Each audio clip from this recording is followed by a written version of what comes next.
El proyecto interagencial de prevención combinada, bueno, comencemos por UNFPA. El Fondo de Población de las Naciones Unidas es uno de los fondos y agencias especializadas de Naciones Unidas y el que se especializa en los temas de salud sexual y reproductiva, equidad de género e enfoque intercultural, temas poblacionales, dinámicas poblacionales y juventud. Como parte de nuestro mandato, nosotros trabajamos pues la prevención del VIH y en general en el quehacer de UNFPA en Colombia siempre se ha caracterizado por ser como un puente entre OPS, que es meramente técnico, científico, y nosotros por el lado de UNFPA nos conectamos mucho con las comunidades. En ese orden de ideas, en el 2019 se comenzó a trabajar el proyecto interagencial de prevención combinada. Interagencial porque combinaba varias agencias del sistema de Naciones Unidas. La Organización Panamericana de la Salud, que es una de las agencias, nosotros el Fondo de Población de Naciones Unidas, UNFPA, y el Programa de las Naciones Unidas para el Desarrollo. Estas tres agencias se juntaron y comenzamos y venimos trabajando desde entonces en el proyecto interagencial de prevención combinada. Debo decir que de parte del sistema de Naciones Unidas, pues ONUCIDA es el programa conjunto de las Naciones Unidas sobre el SIDA. ONUCIDA lo que hace es que agrupa el trabajo de 11 organizaciones del sistema de las Naciones Unidas en el trabajo en VIH, cada quien desde su punto de acción o desde su mandato. ACNUR trabaja con personas que necesitan asilo o refugio, OIM trabaja con los temas de migración y UNICEF trabaja con temas de niñez y así. Cada quien tiene como su mandato. El nuestro pues está dedicado a las poblaciones, temas de equidad, salud sexual y reproductiva, dinámicas poblacionales y juventud.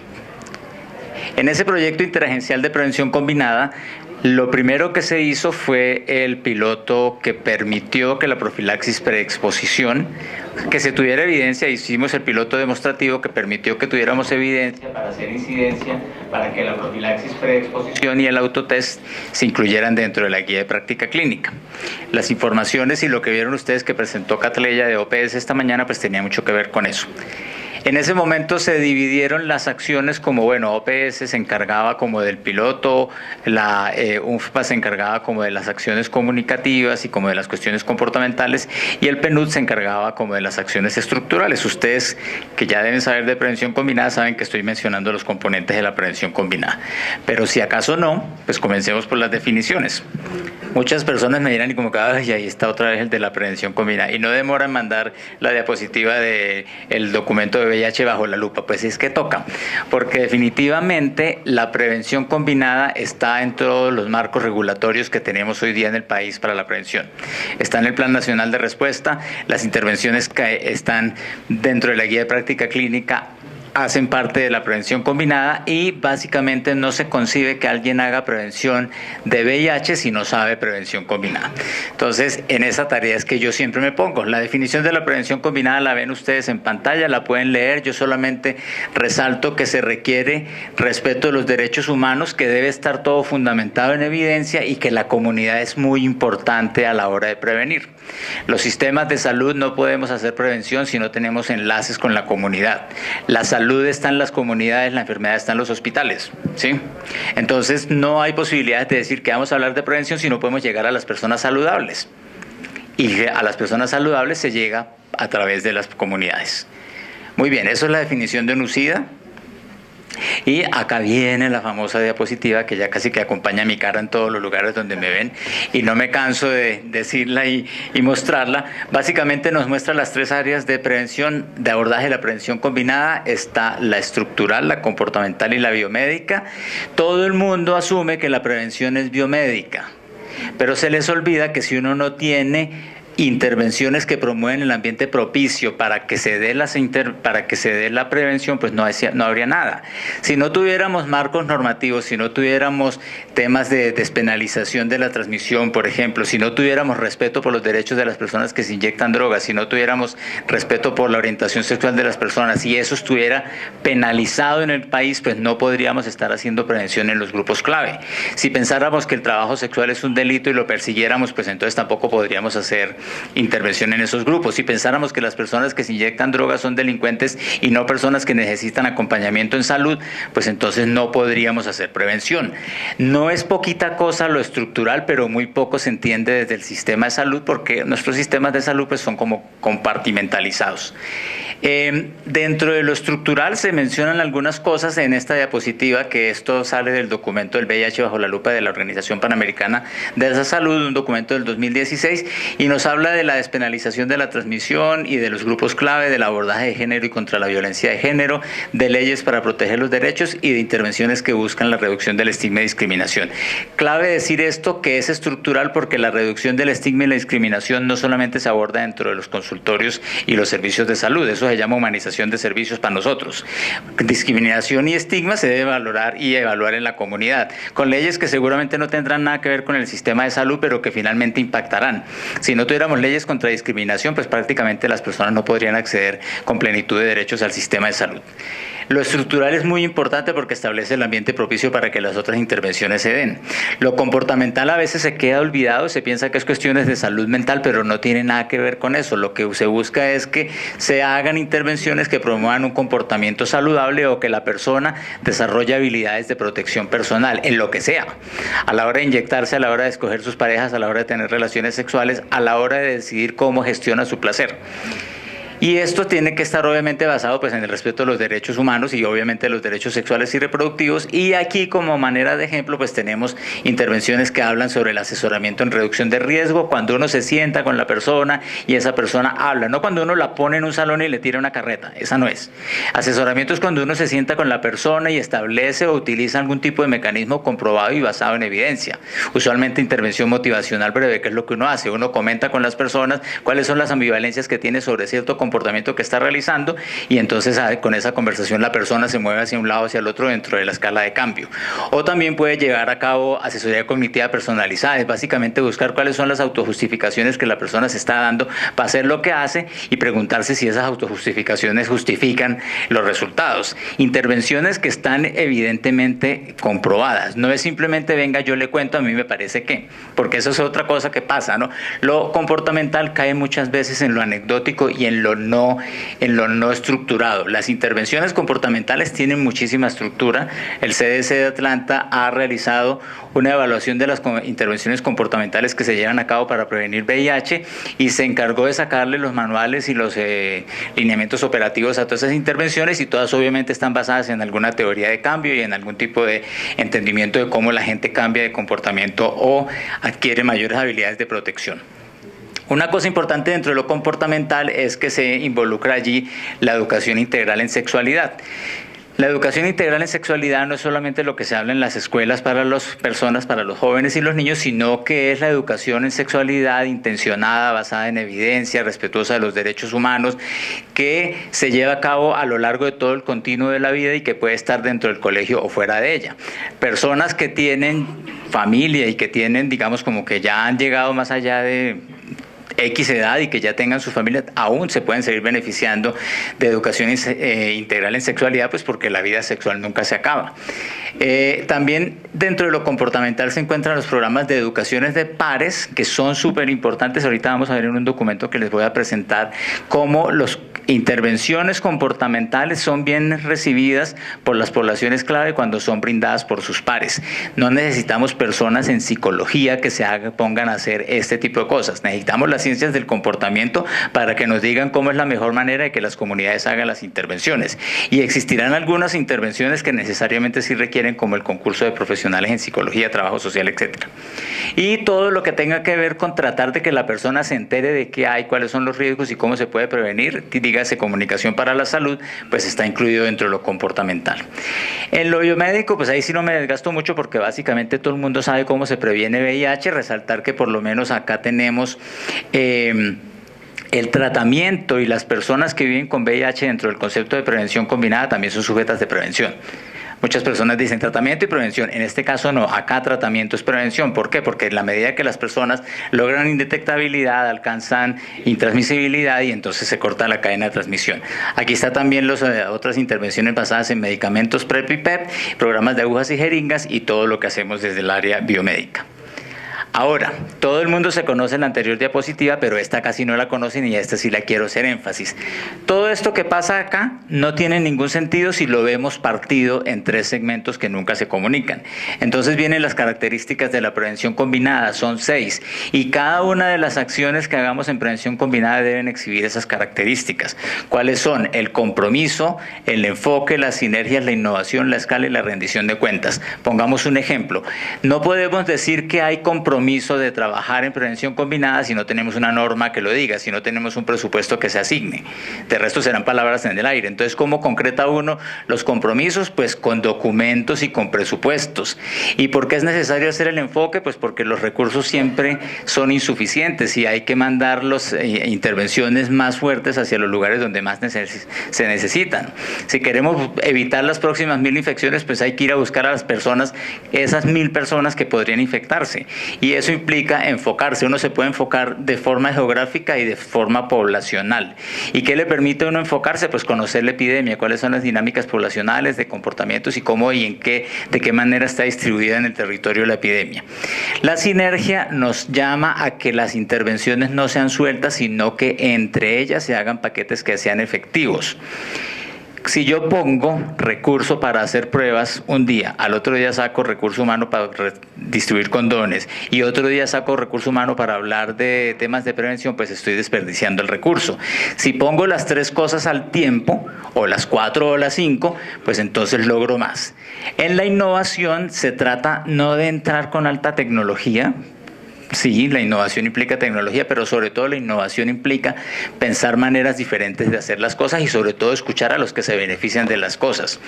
De nada servimos nosotros haciendo planeación en las oficinas si no estamos untados de campo. O sea, si no tenemos a las personas que saben exactamente qué es lo que se necesita. Yo puedo decir aquí los millones de discursos sobre el uso del preservativo en hombres que tienen relaciones sexuales con otros hombres. Pero si no le pregunto a un hombre homosexual o a un hombre bisexual o a un hombre que tiene relaciones sexuales con otros hombres, qué es lo que se le pasa por la cabeza cuando está en el lugar de homosocialización y deciden utilizar el preservativo, pues no logro nada. Muchas de las cosas que encontramos es porque no tenemos en cuenta las voces de las personas a las que queremos servir. Eso se llama innovación social. Entonces la innovación tiene que ver todo con la prevención combinada. Escuchar a las personas a quienes vamos a dirigir las intervenciones es crucial. La escala tiene que ver con que no sirve de nada ofrecer un condón cada 6 meses. ¿Sí? Que a veces pasa, ve uno en los planes territoriales, entonces pasan cada mes por la zona de alto impacto y llevan 3 condones por persona. Pues básicamente eso no le sirvió a nadie para nada. O deciden, tenemos 100 condones para este municipio, vamos a ponerle 10 en un lado, 10 en el otro, 10 en el otro. Pues no, mire a ver dónde es que mejor lo van a usar y dónde lo van a utilizar mejor. Ejemplos de decisiones que tengan que ver con la escala. Si sabemos que en algunos contextos los hombres homosexuales no utilizan mucho preservativo, pero las mujeres trabajadoras sexuales utilizan preservativo con muchísima mayor frecuencia, pues entonces prefiramos entregar los preservativos en ese lugar para al menos de alguna manera responder a la necesidad. Nunca vamos a tener respuesta a todo, nunca vamos a tener recursos para todo. Nosotros siempre tenemos que estar tomando decisiones y poniendo en algún lugar algunas cosas y quitándola del otro lado porque no tenemos un sombrero de mago para sacar todas las cosas que nosotros queramos tener. La rendición de cuentas tiene que ver con que cada programa cumpla su parte, porque aquí no solamente es el sector salud. Por ejemplo, yo puedo tener un paquete sinérgico para prevención del VIH para personal migrante donde monte una feria de asesoría legal y donde monte un sistema o un proceso de cisbenización o donde entregue ayudas humanitarias o donde entregue canastas alimentarias, y todo eso lo puedo complementar con tamizaje estratégico, con prevención, con ubicación de distribución de preservativos y lubricante y valoración de riesgo significativo para las personas que pudieran beneficiarse de PrEP, poniendo un ejemplo. Entonces, en general, cuando uno arma un paquete, tiene que tener en cuenta que todas las características de la prevención combinada se cumplan. Ahora, nosotros llevamos un buen tiempo, yo por lo menos estoy hablando desde el 2018 de prevención combinada con una financiación que tuvimos de la Organización Panamericana de la Salud, y desde entonces el desafío ha sido cómo se hacen los paquetes. O sea, en últimas los paquetes se me ocurren, cómo los invento, cómo me los armo. Pues bueno, sobre eso ya hemos ido avanzando. ¿Dónde leen ustedes sobre las características de la prevención combinada? En este documento que se llama Acción Acelerada para la Prevención Combinada. Es un documento de referencia de UNUCIDA del 2015. Y ahora, hablando de los paquetes, entonces acá llegamos como ya al siguiente punto, y es que en la medida, pues como prevención combinada es un concepto también que ha venido en evolución, pues en la medida que vamos avanzando y entendiendo más cosas, pues vamos encontrando mejores maneras y vamos encontrando y sustentando con mejor evidencia las cosas que se hacen. Este documento, y ahí sí quiero como mostrarles, no ser como tan miopes en algunas veces, mucho de lo que yo veo en las entidades territoriales y en el país es que en la guía nacional no está, o la guía nacional, no tenemos guía nacional, pero es que todo lo que haga la Organización Mundial de la Salud, en última se va a convertir en una guía nacional en algún lugar del mundo. Entonces, comenzar a mirar las guías de la Organización Mundial de la Salud antes de que se lleven a cabo acá, pues nos da la delantera como para ir entendiendo hacia dónde camina el mundo. Y por eso, por hacer parte del sistema de Naciones Unidas, la Organización Mundial de la Salud, pues nosotros nos enfocamos y nos basamos mucho en los documentos que la Organización Mundial de la Salud saca. En este punto, y de aquí para adelante la presentación va a ser sobre este documento que se llama Guía Consolidada para la Prevención, Tratamiento y Diagnóstico y Cuidado de las VIH, hepatitis virales e infecciones de transmisión sexual en poblaciones clave. ¿Por qué en poblaciones clave? Porque es donde se encuentran la mayoría de los casos y porque es las poblaciones de mayor vulnerabilidad. Entonces es importante poder tener formas de llegar a estos lugares. Esta guía se encuentra ahora en inglés, en el momento salió ahorita en la conferencia de SIDA de este año y en algún momento va a ser traducida al español por la Organización Panamericana de la Salud. Mientras eso pasa, pues este servidor se encarga de contarles cómo es que está más o menos organizada la guía para que llevemos delantera, porque necesitamos innovar. No podemos quedarnos en los límites de nuestro país de qué es lo que está haciendo y qué es lo que nos permite nuestro sistema, porque nuestro sistema también puede cambiar y necesita cambiar. Esto que vamos a revisar es información reciente basada en evidencia de cómo hacer prevención en poblaciones clave de las hepatitis virales, las infecciones de transmisión sexual y obviamente incluido el VIH, que es una infección de transmisión sexual. Entonces acá, dentro de alguna de las páginas, perdonen que no está traducido el esquema, pero yo se los cuento, nos hablan de que las hepatitis, las ITS y el VIH comparten unos elementos en común, tanto las vías de transmisión como las vulnerabilidades y las cuestiones estructurales. Entonces, en este diagrama que está acá, yo quiero llamar la atención sobre dos cosas: el estigma y lo que en inglés se dice criminalización y en español la forma adecuada es penalización, y las acciones restrictivas, las políticas restrictivas y punitivas. Si uno va y mira nuestra Constitución y nuestras leyes, nosotros no somos tan penalizadores, ni punitivos, ni restrictivos. O sea, a nadie se le ocurre aquí poner, porque así es Colombia, a nadie se le ocurre poner en un papel que está prohibida la conducta homosexual, que está prohibido utilizar drogas o que está prohibido el trabajo sexual. Nadie lo escribe, pero en la calle todo el mundo lo hace. ¿Sí? Entonces esas son las relaciones que tenemos entre lo que se penaliza y lo que se estigmatiza. Puede que tengamos todo despenalizado, pero altamente estigmatizado. A nuestras poblaciones y a la población en general no le gustan los hombres que tienen relaciones sexuales con otros hombres, discriminan a las personas que llevan a cabo trabajo sexual o se involucran en actividades sexuales pagas, piensan que no tienen ningún valor las personas que se inyectan drogas, y las personas transgénero, pues qué pereza que estén en las calles. Básicamente es lo que las personas en la comunidad, la voz de las comunidades nos dice al hablar de situaciones estigmatizantes.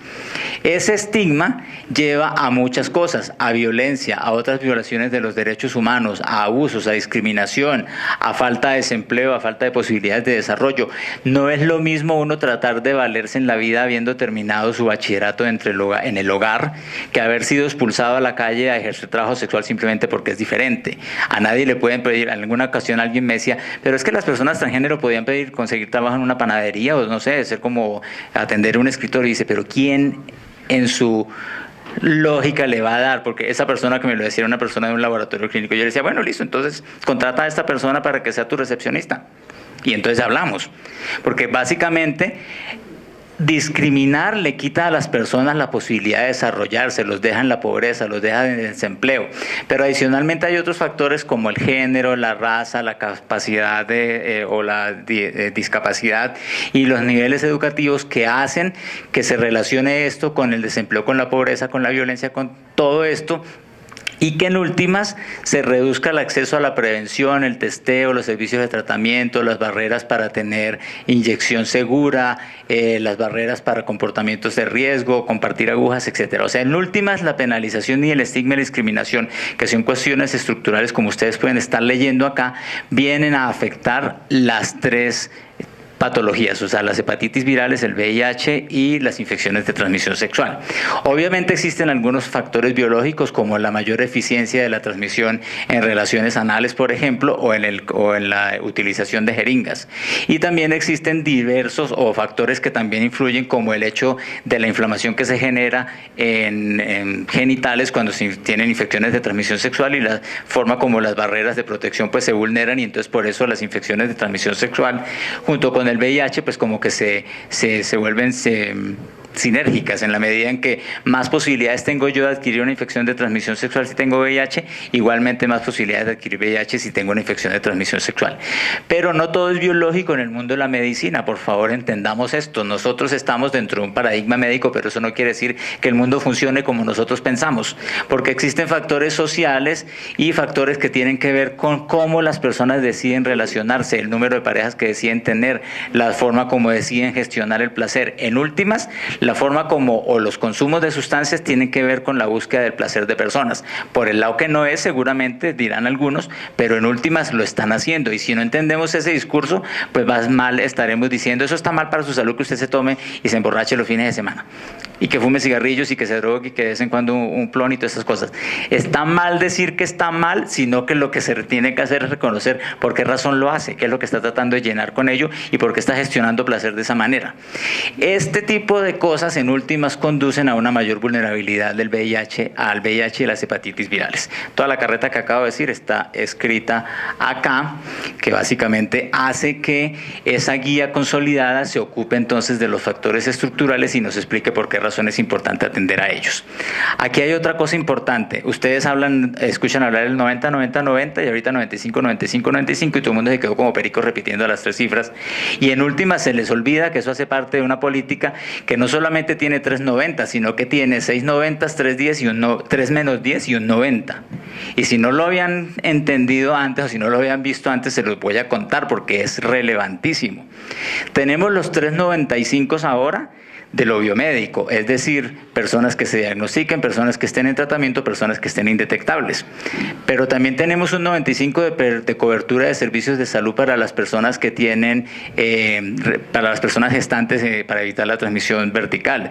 Tenemos un 95% de cobertura en salud sexual y reproductiva para las mujeres que viven con VIH o pertenecen a los grupos más vulnerables. Y un 95% de cobertura en servicios de prevención combinada a las personas de los grupos más vulnerables. Es decir, no nos podemos quedar con los 95 biomédicos del tratamiento, sino que tenemos que asumir otros que tienen que ver con prestación de servicios. Y necesariamente tenemos que hablar de menos 10 en los temas de violencia, discriminación y perdón que no está como muy claro, y políticas punitivas. O sea, el menos del 10% de los países en determinado momento para poder cumplir los objetivos al 2030 tienen que tener menos del 10% de países deben tener políticas punitivas, menos del 10% deben ser escenarios de alta estigmatización y menos del 10% de los países tienen que tener situaciones no controladas de violencia de género. Estos 10% que se ven acá son complicadísimos de alcanzar porque depende de muchos sectores de la sociedad y de muchas cuestiones que no están relacionadas con nuestro sector salud, pero que en últimas nosotros vamos y absorbemos el impacto de eso. Cuando hay una política punitiva, cuando no se hace respeto a los derechos humanos, salud responde. Y salud pues, tiene unos presupuestos limitados y no alcanza para todo ese recurso. Tenemos aquí también otro indicador importante, es que el 90% de las personas que viven con VIH y las personas en riesgo estén vinculadas a servicios centrados en las personas. Atrás quedó la idea de que la enfermedad y la forma como se organiza los servicios de prestación están condicionados por cuál es la patología. Lo que nos importa es cómo las personas se desarrollan en su contexto para poderle dar respuestas. Que la mejor manera de tener testeo para personas que están en la calle es entre 10 y 12 de la noche, pues eso se tiene que convertir en la norma. Porque yo no puedo pretender que las mujeres trabajadoras sexuales lleguen a las 6 de la mañana a hacerse testeo cuando estuvieron trabajando toda la noche, ¿sí? Básicamente que el sistema funcione para la gente y no que la gente se vuelva esclava del sistema. Lo he dicho muchas veces, a veces los servicios de salud piensan que la única profesión que tienen las personas que viven con VIH es vivir con VIH.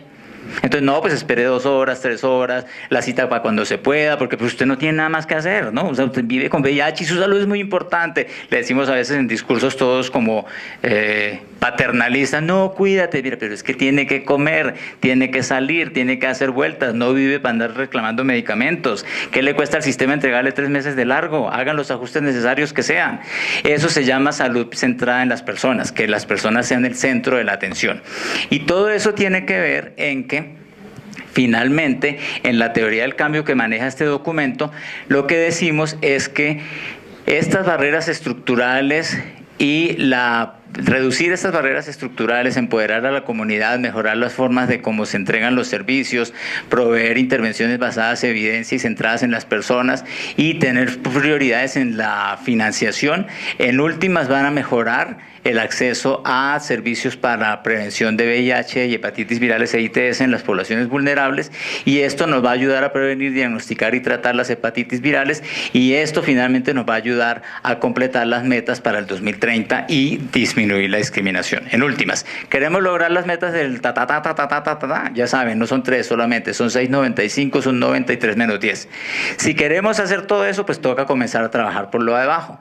Reducir barreras, reducir estigma, financiar programas, etc. Ahora, ONU-SIDA tiene un concepto que son los facilitadores críticos, que ustedes lo van a ver seguramente cuando se traduzca este documento al español, lo van a ver como las cuestiones estructurales. Y es que estos facilitadores clínicos están destinados para abordar y superar la mayoría de las barreras estructurales, y esto implica la revisión de leyes, la reducción del estigma y la discriminación, el empoderamiento comunitario y la prevención de la violencia. En revisión de leyes, básicamente lo de esta diapositiva es la despenalización de las prácticas y los comportamientos. Les cuento que la sentencia C248 del 19 eliminó del artículo 370 del Código Penal que penalizaba la transmisión del VIH. A nadie pueden meter a la prisión por tener VIH y no haberlo comunicado. Pero eso no quiere decir que las personas dejen de ser responsables y corresponsables en su protección. Ese tipo de cosas, contrario a lo que la gente dice, no saca de cauces los esfuerzos en prevención, sino que los mejora.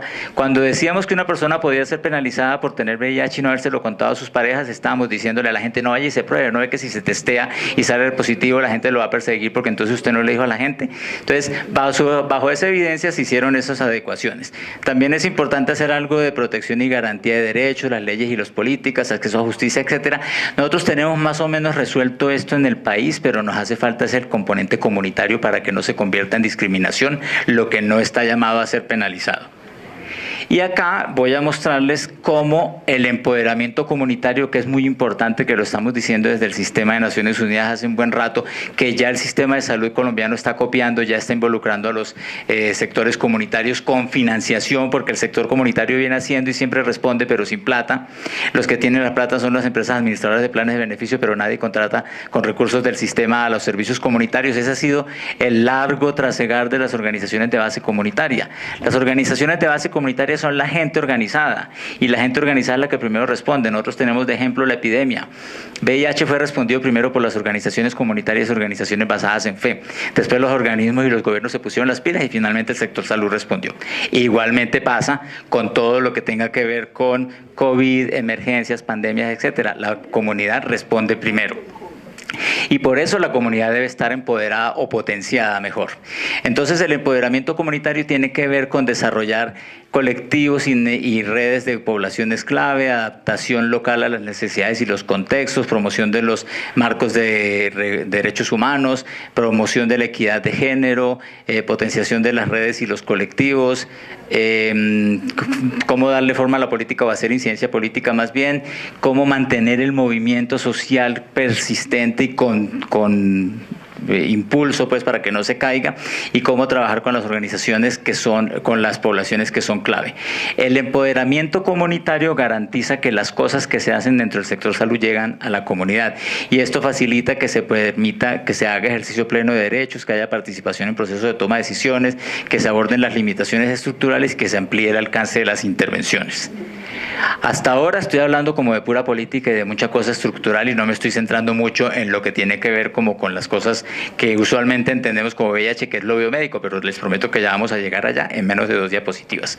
Una cosa importante de prevención de la violencia, pues básicamente las leyes no son suficientes, lo hemos visto. Acá todas las leyes están marcadas para que la violencia se prevenga, pero de todas maneras los discursos hegemónicos heterosexistas siguen predominando y las mujeres son violentadas o las personas que se distancian de la norma son violentadas. Lo que uno ve de violencia es una punta de una base grande de comportamientos y microviolencias que se dan en comunidad y que todos los días permitimos. Ponernos las pilas y dejar de que esas cosas pasen, pues implica comenzar a trabajar en prevención de la violencia.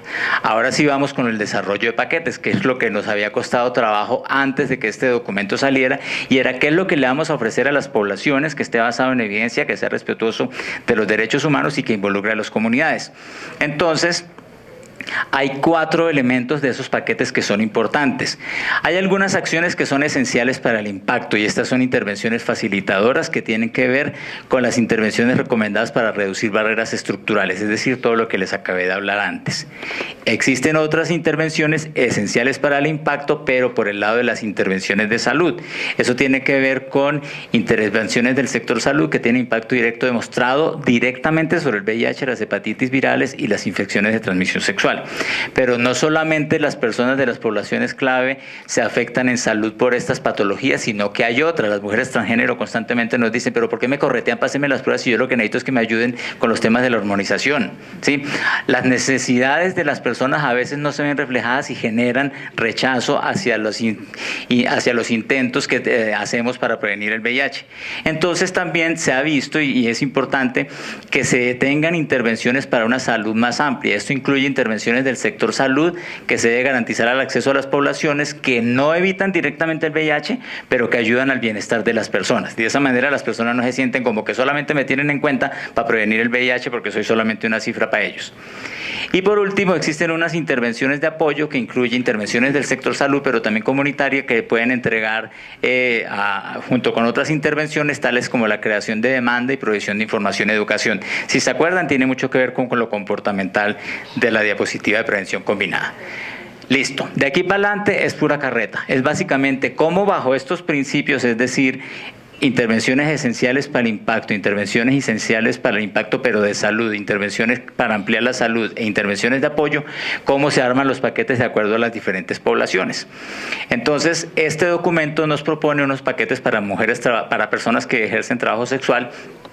Y como esenciales para el impacto nos dice que se deben tener eliminación de las leyes, políticas y prácticas punitivas, reducir el estigma y la discriminación, empoderamiento de la comunidad y abordar la violencia. Como cosas esenciales en el impacto, pero intervenciones de salud, entonces se propone la prevención del VIH, las hepatitis virales de las ITS con condones y lubricante, con profilaxis previa a la exposición, con profilaxis posterior a la exposición para el VIH y las ITS, con prevención de la transmisión vertical, con vacunación contra la hepatitis C y abordar el chemsex. Al final voy a contarles un poquito sobre chemsex porque es algo que sale en todos los paquetes. Ahí no se ha acabado el paquete de trabajo sexual porque también se propone que se lleven a cabo dentro de la categoría de intervenciones esenciales de impacto para VIH, se propone también pues obviamente los diagnósticos con prueba de VIH, prueba de ITS y prueba de hepatitis B y C.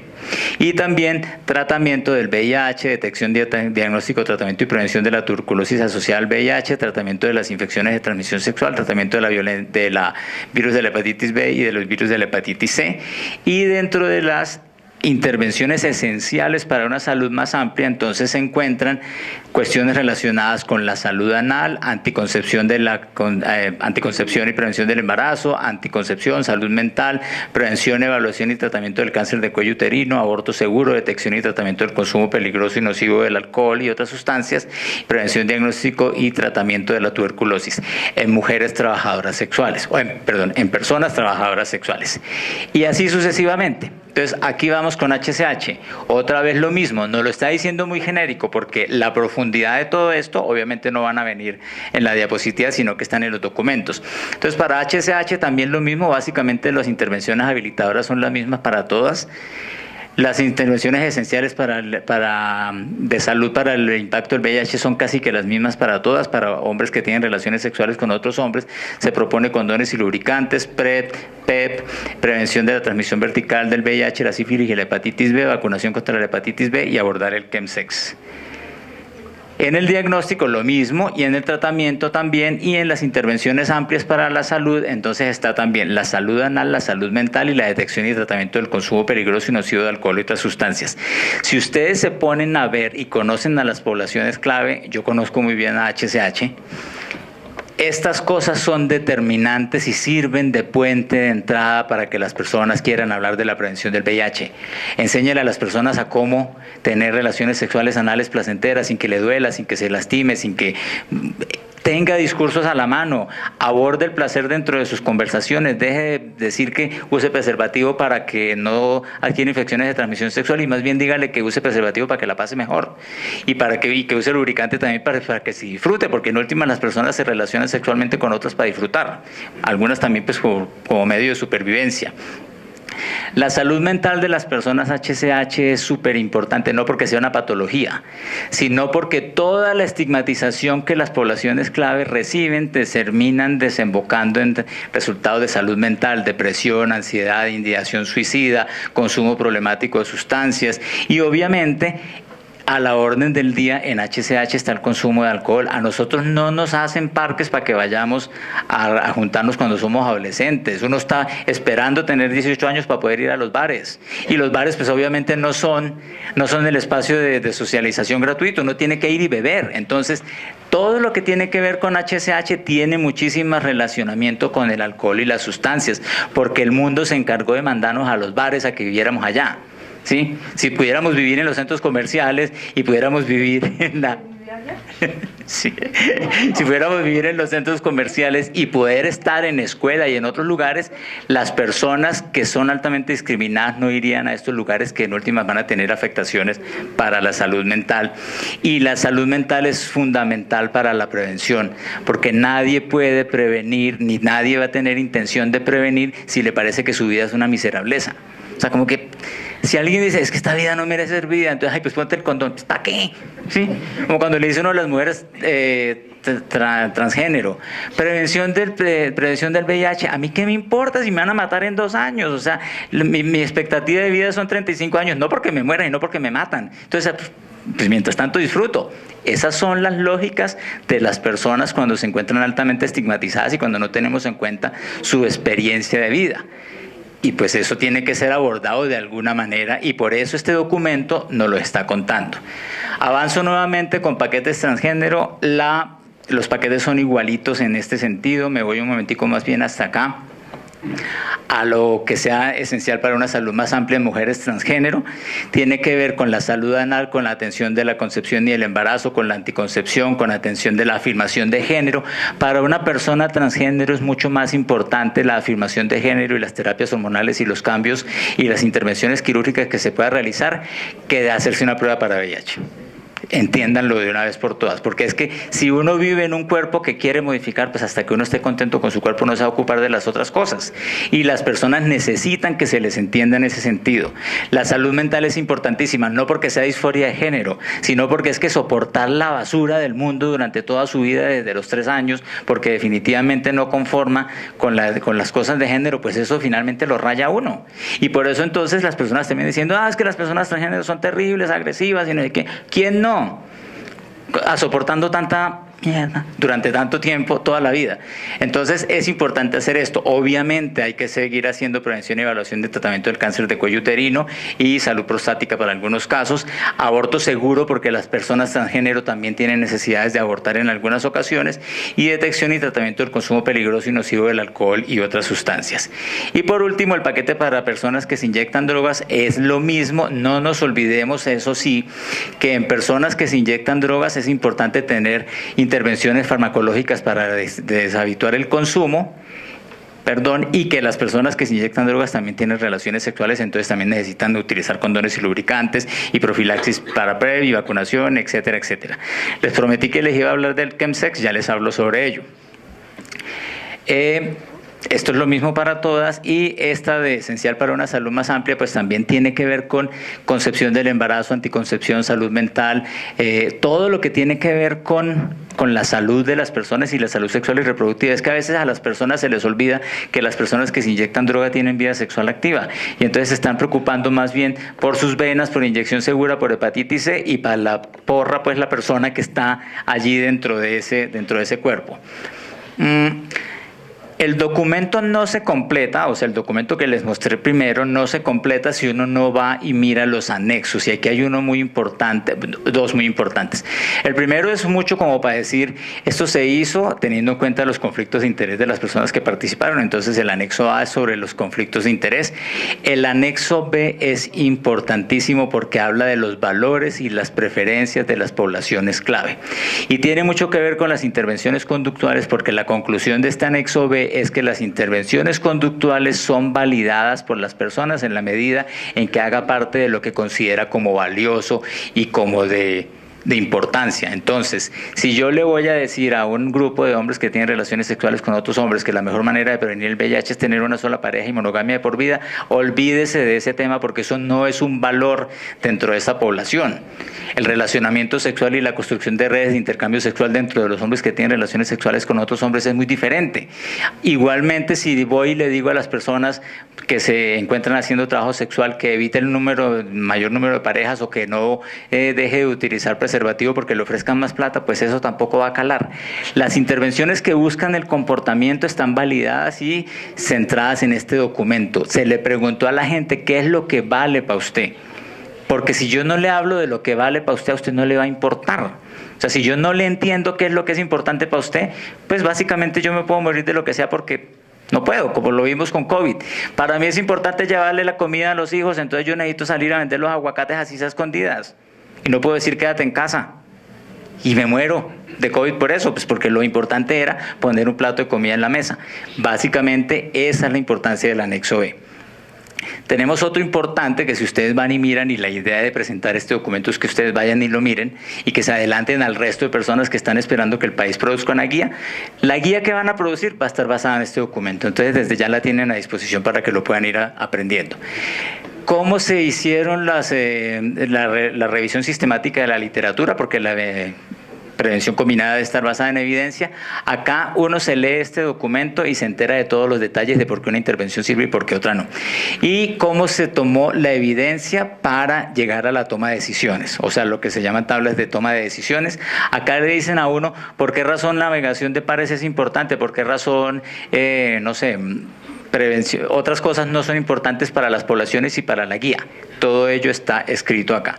En últimas, y gracias por haberme escuchado, nosotros lo que hacemos es tratar de poner al alcance de la comunidad y los servicios de salud lo que va saliendo de nuestro organismo especializado en salud, que es la Organización Panamericana de Salud. Eso era lo que les quería contar el día de hoy. Muchísimas gracias por escuchar.